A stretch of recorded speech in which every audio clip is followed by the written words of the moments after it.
Low, ಈ ಮನೇಲಾದ್ರೂ ಜಾಸ್ತಿ collection ಮಾಡ್ಕೊಳ್ಳೋಣ. ಓಕೆ ಓಕೆ ಬಾ.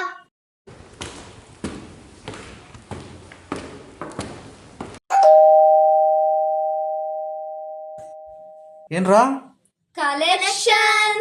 ಕಲೆಕ್ಷನ್? ಈಗ ಯಾವ ಕಲೆಕ್ಷನ್ ರಾ? ಗಣಪತಿ ಹಬ್ಬ ಆಗೋಯ್ತಲ್ರ? ಅಂಕಲ್, ಗಣಪತಿ ಹಬ್ಬಕ್ಕೆ ಎಕ್ಸಾಮ್ ಇತ್ತು ಅಂಕಲ್. ಅದಕ್ಕೆ ಈಗ ನವರಾತ್ರಿ ಟೈಮಲ್ಲಿ ಚಾಮುಂಡೇಶ್ವರಿನೇ ಕೂರ್ಸೋಣ ಅಂತ. ಓ ಹೌದಾ. ಹ್ಮ್.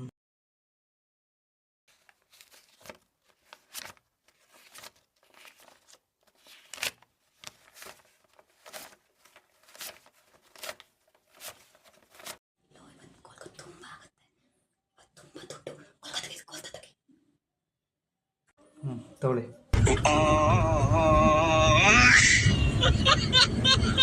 ಪ್ರಸಾದ ತರೋದ್ ಮರಿಬೇಡಿ. ಈ ಅಂಕಲ್ ಕೊಡೋ 10 ರೂಪಾಯಿಗೆ ಪ್ರಸಾದ ಬೇರೆ ತಂದ್ಕೊಡ್ಬೇಕಂತೆ. ಬಾರೋ ಹೋಗೋಣ. ಬಾ.